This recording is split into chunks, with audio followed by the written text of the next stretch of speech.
Very good. I've got that started. All right. Let me introduce our speaker for today. We are happy to welcome Sheila McAlister as our speaker today. Sheila is the director of the Digital Library of Georgia, a Galileo initiative based at the University of Georgia.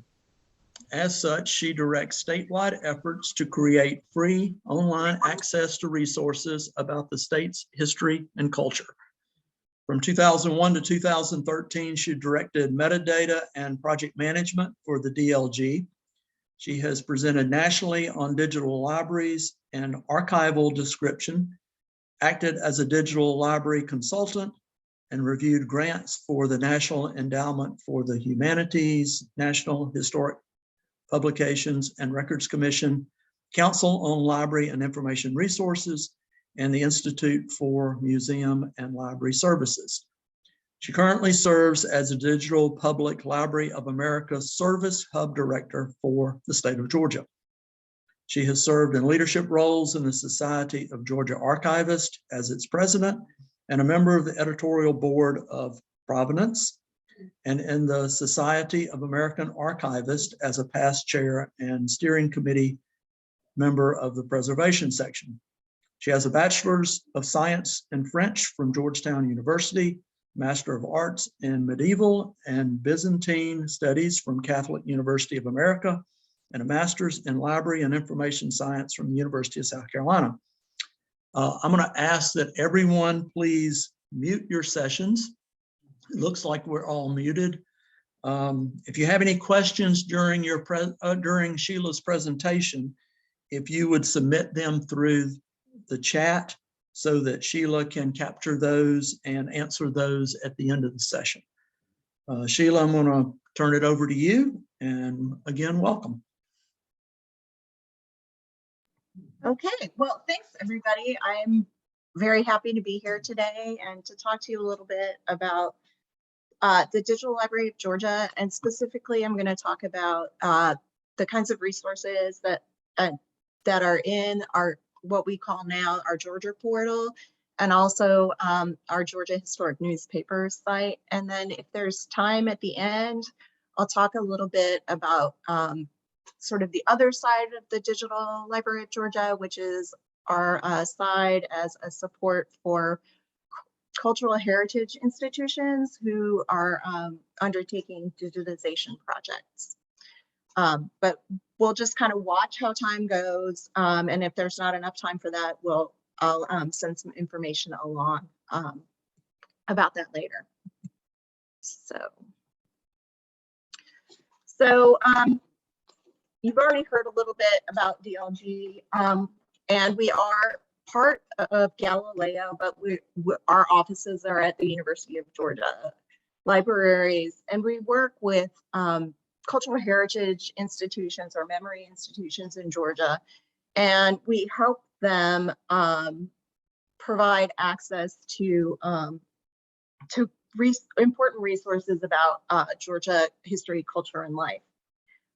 We do this by developing websites like our Digital Library of Georgia site, our Civil Rights Digital Library, and our Georgia Historic Newspapers sites.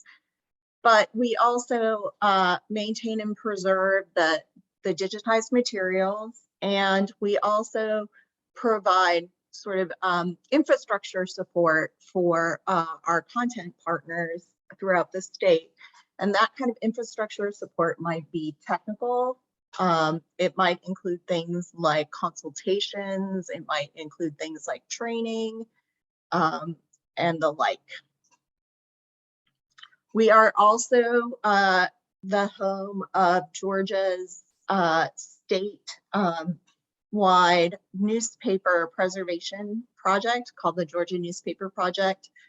And we, as I mentioned before, have three portals: the Georgia portal, the Civil Rights Digital Library, which is a nationwide portal, and then the Georgia Historic Newspapers. In our role as an aggregator, we bring together the primary source content from partner organizations all over the state, and that includes municipal archives, public libraries, historical societies, religious archives, state agencies, colleges and universities, state archives, and museums, to name some of them. So our Georgia portal really is this one-stop shop for finding digitized materials related to Georgia. We also regularly work with statewide educational and cultural heritage organizations such as Galileo, Georgia Public Library Service, Georgia Humanities Council, and the Georgia Council for the Arts. So through those websites, we have a wide variety of types of materials, and that these materials also cover a wide range of topics and time periods. And so from the Revolution all the way up until the present day.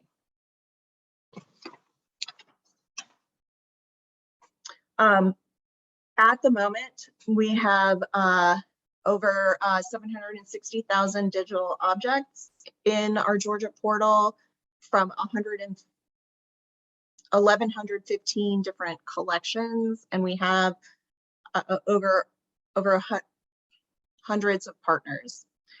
And through our Georgia Historic Newspaper website, we have 893 newspaper titles, and that makes up about 2.2 million pages of digitized newspaper content. And that content got there because of hard work between us, our partners, and the support of our sponsors, which include the Georgia Public Library Service, the Institute for Museum and Library Services, the National Endowment for the Humanities, Galileo, and others. So let's talk a little bit about how to search the DLG website or the Georgia portal. And the Georgia portal URL is dlg.usg.edu, which I've added to the chat. I expect, have most of you used the Georgia portal? You can answer in the chat or raise your hand. Okay. So let's get started. So our website offers a number of ways that you can access historical resources. It provides robust searching of item descriptions, and if available, it will also search full text. And so for what I mean by if available with full text is we do not have full text coverage for everything, especially not for materials from our partner organizations. Also, another caveat is often this full text is OCR'd. And if you're familiar with OCR, it's not perfect and really depends on what the actual source document looks like. So if there's broken type, words may not appear in the way that you would expect in the full text. So a basic search can be performed using the search box at the top of the site, so where it says basic search. And then if you are like me and you prefer more precision, so fewer results that fit with your search rather than a whole lot of results, then you might want to use the advanced search.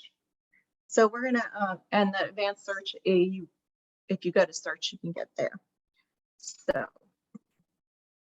let's just look at our basic searching.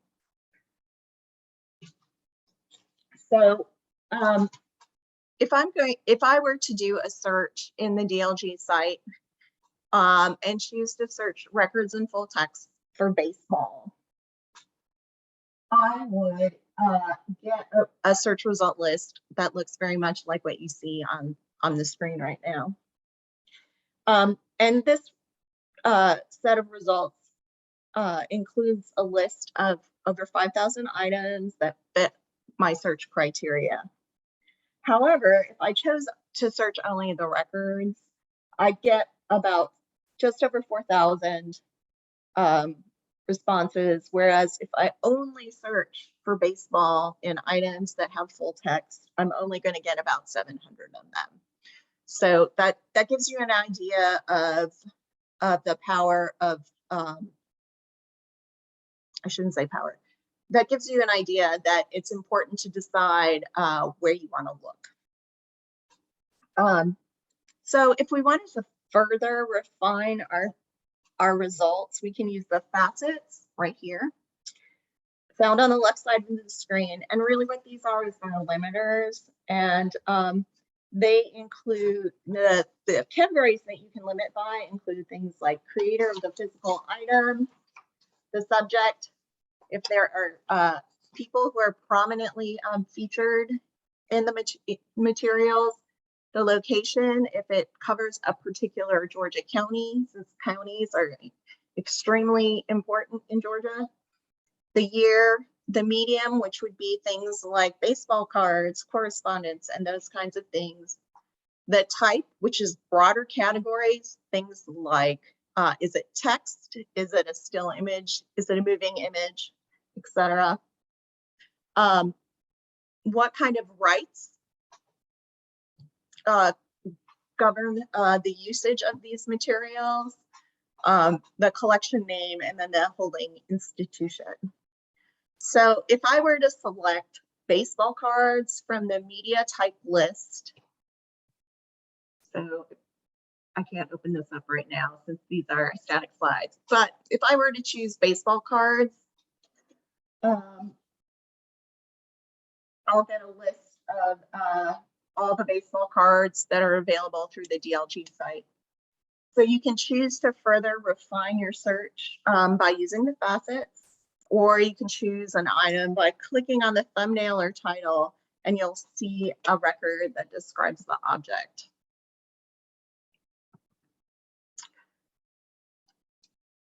So the item view includes the item description, a link to the digital object, and tools that allow you to share the record either by emailing or texting it, providing you citation information, information about reuse, and then if you have some comments or you need some help, or if you want to report harmful content, there are options for you to do that there as well.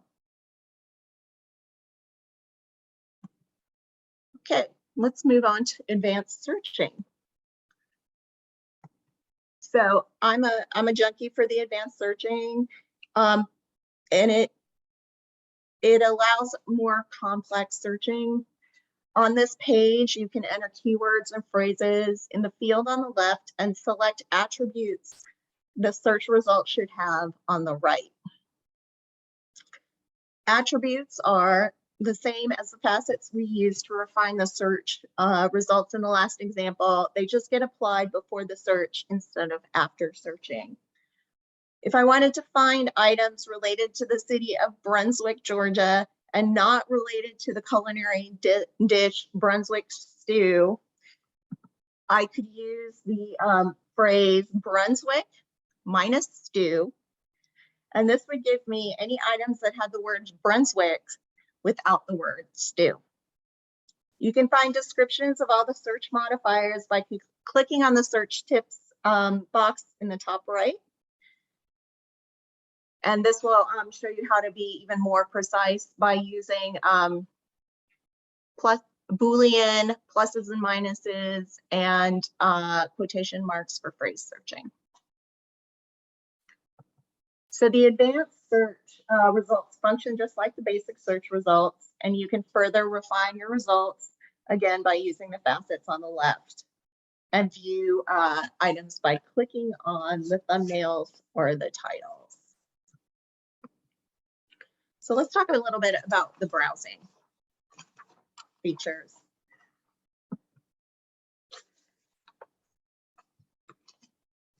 Oops.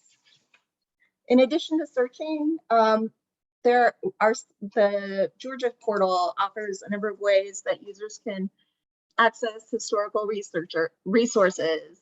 They can browse collections, items by county, items licensed for reuse, and institutions by clicking on the bubbles at the top of the homepage. And then there are some additional ways that you can browse if you look at the Explore menu on the top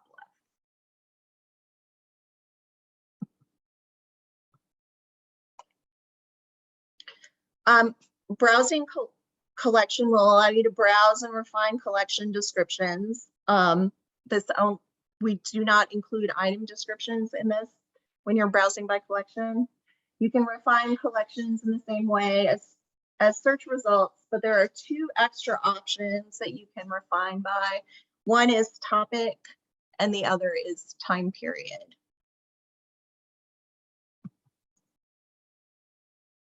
Browsing by county will take you to a map of the Georgia counties, and by clicking on a county will show a box in the top right with the number of items related to that county, along with a link to take you to those materials. If you don't want to use the map, we also have an A to Z list that of all of the counties, and it lists how many items are available about that county in the DLG site.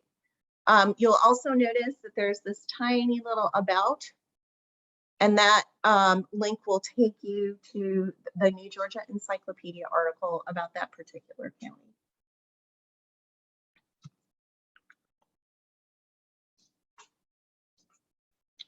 Browsing by free to use will show you items with rights statements that allow personal or educational use. And these include some of the Creative Commons licenses like attribution or attribution non-commercial, or rightstatement.org statements such as in copyright non-commercial use permitted, no copyright non-commercial use only, no copyright United States, or no known copyright. Browsing by institution will take you to an alphabetical list of all the DLG partners that have materials in the website. Clicking on an institution's name will show you all of that institution's collections. You can also browse by the map, and the map allows you to see the number of items related to a geographic region. Hovering over a circle will show the region associated with the item. And so you see here with the blue, that shows you the region that those 127 some thousand items are related to. You can keep clicking circles to zoom the map and even more, so that will give you more precise location information. If at any time you want to see all items currently in the map window, not just the highlighted region, use the button at the top of the right. So that's a pretty general overview of how folks approach searching and browsing the DLG site. But we realize that a lot of our users are genealogists, and so we created a handout that has a series of canned searches on it, specifically created for our genealogy users. So what you'll see on this flyer are a discussion of the different types of genealogy records, and why you might use them when you're doing genealogical research, and then the associated canned search that will bring up those records. So a caveat here, we get metadata or descriptive information from partners all over the state. And some of them are better than others at adding medium information. We do try to make sure that for materials that we digitize, that these categories are applied. And then we do also try to, if possible, go back through and add the medium data to materials that are missing them. So this is a very handy little sheet, and I will put the URL for it in the chat. Okay. And that is, oh, sugar.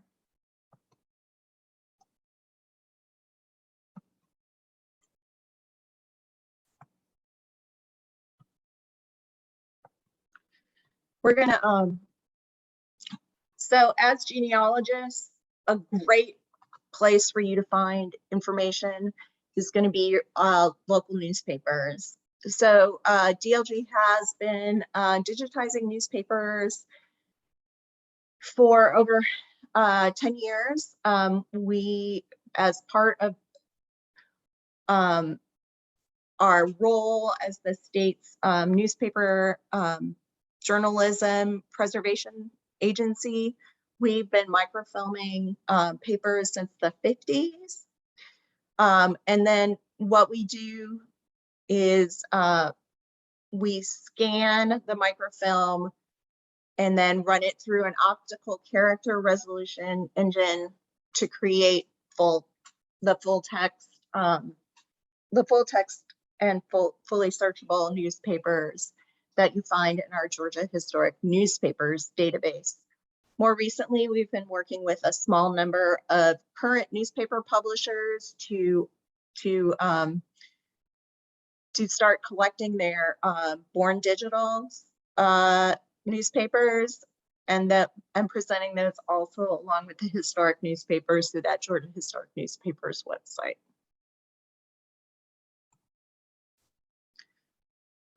So the website has about 2.2 million searchable Georgia newspaper pages and over 980 newspaper titles from over 100 cities. These are all freely available to the public, and the majority of these holdings are pre-1922, but we do have many 20th century newspaper titles. We have gotten funding to digitize newspapers for which we have the Georgia Newspaper Project created the microfilm from the 1730s up until the end of Reconstruction. We are currently seeking additional funding to digitize newspapers after that sort of 1877 cutoff. Generally speaking, we include newspapers that are in the public domain unless we get special permission from the copyright holder to include more recent and in copyright issues. Oops.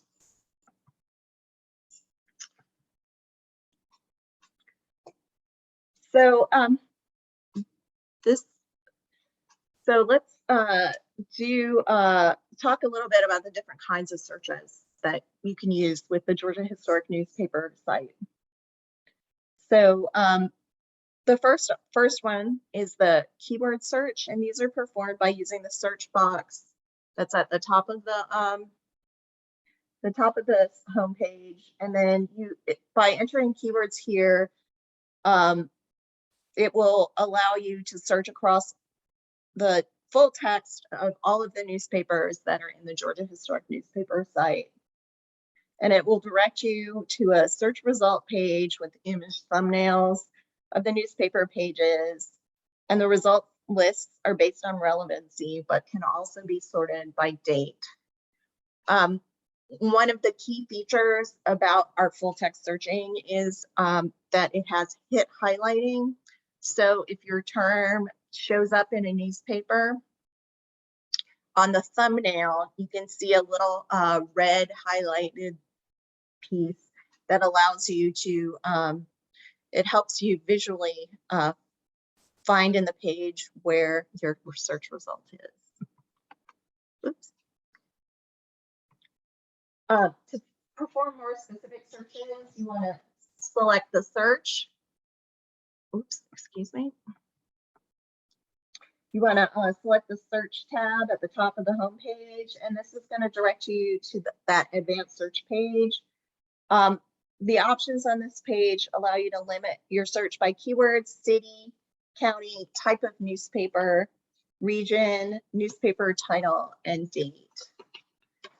This also allows you to do Boolean searching. So you can do pages that contain all of the words, pages that contain any of the words, and you can also do some proximity, word proximity searching. So you could say, I want search for baseball and Macon, and you want it to be on pages where those two words are within 5 words of each other.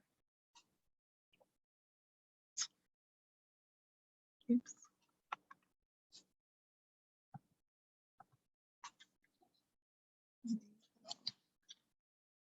Users can also use the site's region page option to which provide information about the history of the area, along with lists of the counties and the cities that we include in the region. As you all may know, there are numerous different ways that people categorize the counties and the regions in the state. So it's if you're trying to use the regional search or browsing, it's always a good idea to sort of check out the county list. You can within this you can search only the region, and then you put the keywords into the search bar there. And you can also choose to show more options, which will allow you to add some limiters, such as city and newspaper type. You can also browse the all the newspapers that we are currently provide on the site in the titles by county part. My favorite browse actually is the browse by title. And it allows you to browse by date, title, city, and type.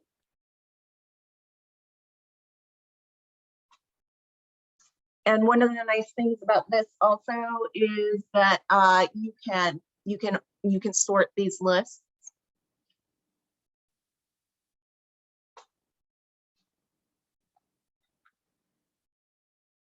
To browse by date, you want to select the browse date from the browse drop down, and then you'll be directed to a calendar view with highlighted dates.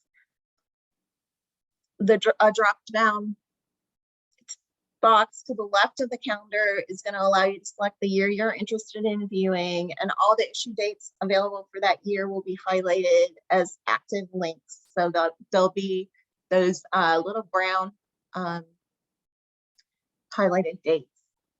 Selecting the date will open a drop-down box with the titles available for that year, and selecting a title will direct you to the issue from that date. So I think this is a good time for us to talk a little bit about newspaper coverage. For some newspapers, we have long runs, and for others, we only have a few issues. And so if you are particularly interested in a specific title, it's always a good idea to take a look to see how many issues we actually have. And that's something that you can do on that title browse. Browsing by city, again, you'll choose that from that browse drop down. And this is organized alphabetically by city. And then and if you choose the title, it will take you sort of to the title homepage. We have a number of different types of newspapers that you can use. You can use community papers. We have African American newspapers. We have school newspapers, community papers, Native American papers, and then papers of record. And as genealogists, I think that you may be more interested in first searching papers of records. So these would be the ones where court notices would have been published. We only identify a newspaper as a paper of record if it calls itself that. So just a word to the wise. So one of the features I think that's probably the most interesting for you all is that the website allows you to zoom and clip portions of newspaper pages. And so I'm going to talk a little bit about how to do that now. So if you're looking at a page that you'd like to clip, you're going to zoom into the portion of the page you're interested in, click clip visible area, and then a new tab will load with the portion of the newspaper page you selected. From there, you'll be able to print, save, or bookmark the clipped page. If you're interested in printing a portion of a newspaper page, use the clipping area option as described. And once you've selected the clip visible area button, a new tab will load with the selected portion of the newspaper page, and you can print using the print this page button above the image. The printed page will include information on the title, date, and the persistent link for the clipped portion of the newspaper page. So this can be very valuable if you are like to keep paper copies of paper or file copies of information that you found in sources related to your genealogical searches. So we do have a number of additional resources that you can access through the historic newspaper site, and it's just some basic information about online newspaper archives, and the Library of Congress's Chronicling America site. So we do have a few searching tips for when you're searching the Georgia Historic Newspaper site. You want to try using search terms that compensate for common misspellings or incorrect OCR.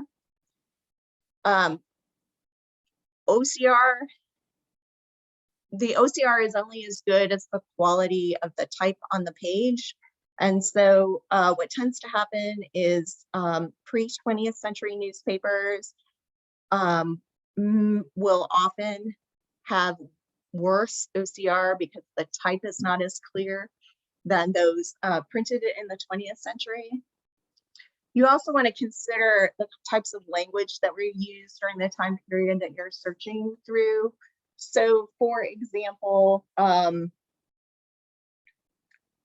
what's a good one? If you are searching for African American history, you would use things like Negro. If you wanted to study mental health in Georgia over time, you might look for feeble-minded, you might look for lunacy. And these are terms that we would not necessarily use today. So you really want to consider that language used in the historic period that you're looking for. Within the newspapers, in the 19th century, they often would abbreviate first names or only use initials. And again, use in the advanced search, it's always helpful to exclude terms to help narrow your search. So let's see, where are we time-wise? Okay, we're at about 3:35. I'm going to take a look at, I'll just talk very quickly and briefly about the sort of services that we offer to our partners. So again, you know, we have these two kinds of roles. One is providing the online access to those historic resources, and the other role is helping cultural heritage organizations throughout the state be able to make things freely available online. And so things that we do some things for free. We offer best practice guides and toolkits, consulting. If you're working on a grant proposal, we're happy to talk with you and help you scope your project. If you've got a draft and you would like comments, we're happy to give you comments. If you need some help finding vendors or the like, we're happy to help with that. We also provide a certain amount of free hosting of access and master files for our content partners. And as we are a service hub for the Digital Public Library of America, what happens is our metadata records, our descriptive records are funneled to the Digital Public Library of America every quarter. And so what that means is that they're searchable in a national digital library, as well as being searchable in our DLG site. We also provide descriptive information hosting. We also have a content partner quarterly news letter.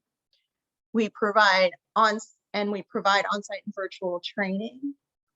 And one opportunity I think that y'all would be really interested in is that we have a sub-granting opportunity where each year we call for applications to apply for us to do some digital services for you.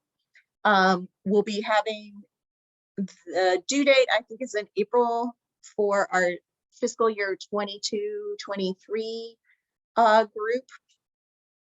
It's about $7,500 worth of services. And we should be making an announcement of the opening of applications and then in the next week or so. And then we also have some cost recovery services like conversion, sometimes for organizations like the Atlanta History Center.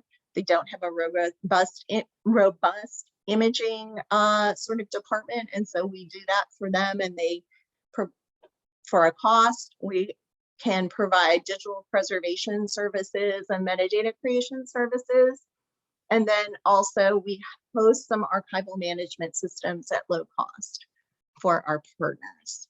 So I just saw a question in the chat, so I'm going to stop sharing and answer that. So it's a question from Doug.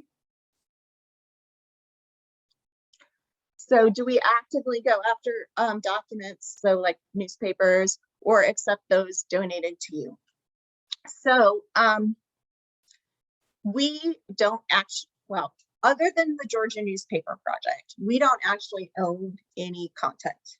So what we do is we work with partners to partners identify content that they would like to digitize. They digitize them either through our services, they do it themselves, you know, they have a vendor do it, and then they share their descriptive information with us. In the case of newspapers and the Georgia Newspaper Project, we have long-standing relationships with a number of newspaper publishers, and they send us free copies of their print newspapers, and then up until this point, we've been microfilming them regularly.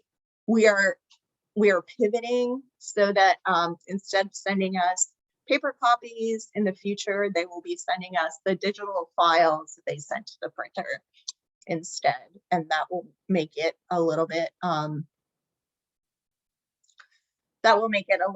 easier for us, and it will make our project more sustainable, because nobody likes using microfilm, and B, microfilm is on its way to being an obsolete technology, and so it is increasingly hard for us to get parts for our microfilming equipment, and it is increasingly difficult and expensive for us to get the supplies that we need.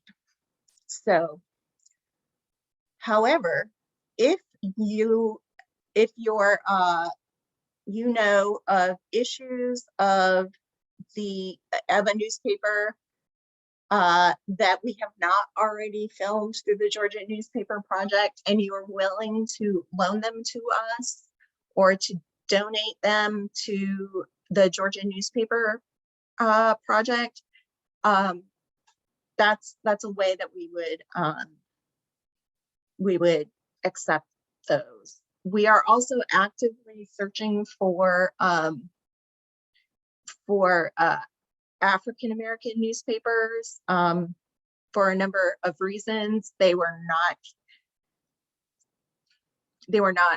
preserved as readily by collecting institutions, and so we really have, there were a number of African American newspapers in the state, and we only have a small portion of those available. So, all right, in the chat, we've got one from Deborah. Yes. What I'll do handout wise is I'll send you a copy of my slides, and then I will also send you all a copy of that, a digital copy of the genealogical can searches, because I think those are going to be really helpful for you all. The nice thing about those also is that as we add new content, those links should continue to work, and if the content is described correctly, then newer examples of content should be included. And let me get you the link for the flyer. Give me 1 second, because I can't remember it off the top of my head. Oops.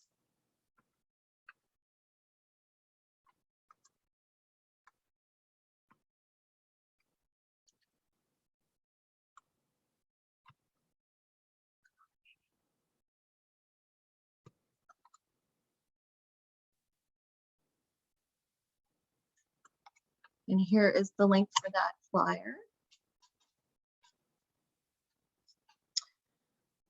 Any other questions or concerns? If you'd like, I can also go in and do some live searches. I'm always a little nervous about relying on those only. Oh, here, hold on 1 second. Everyone.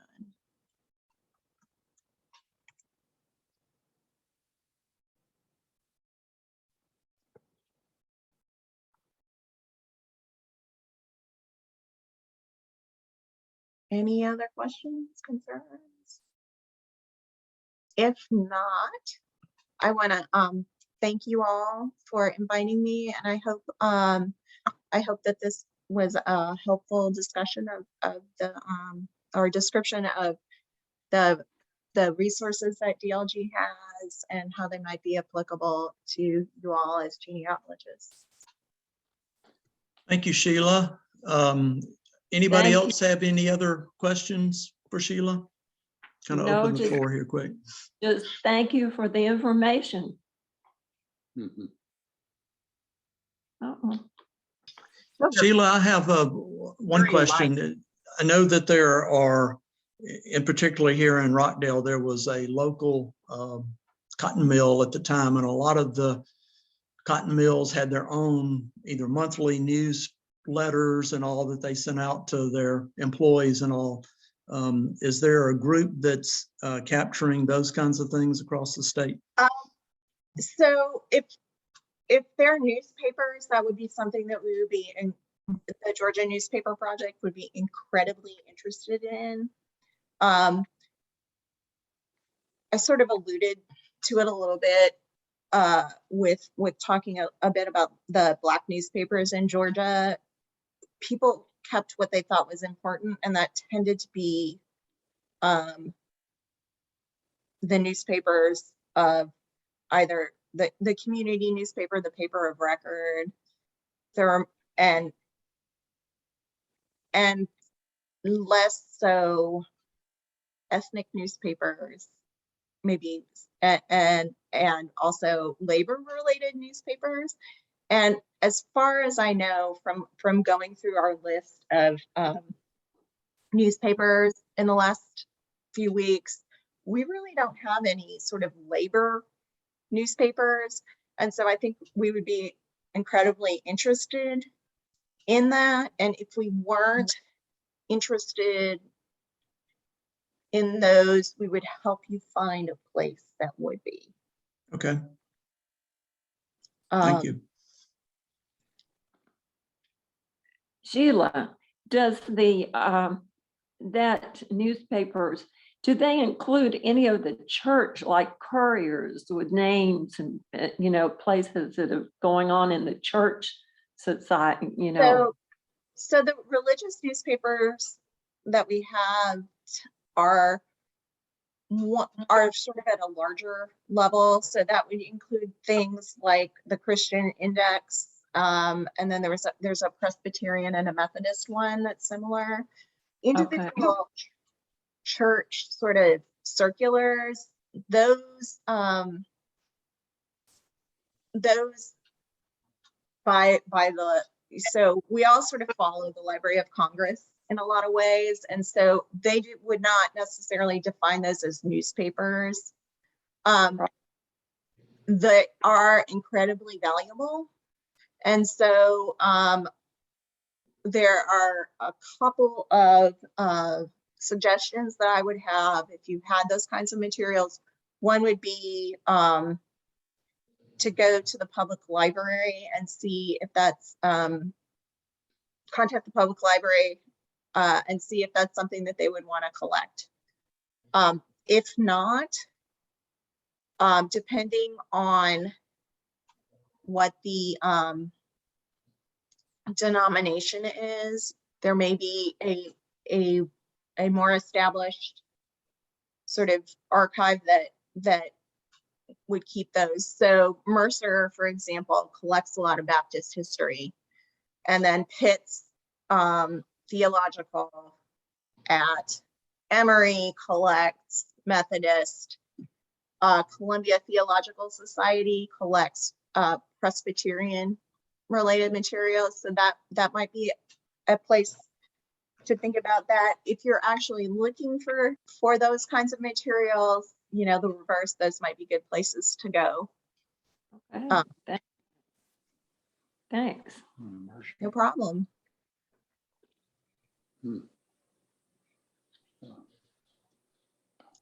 Oh, I think you're muted, Doug.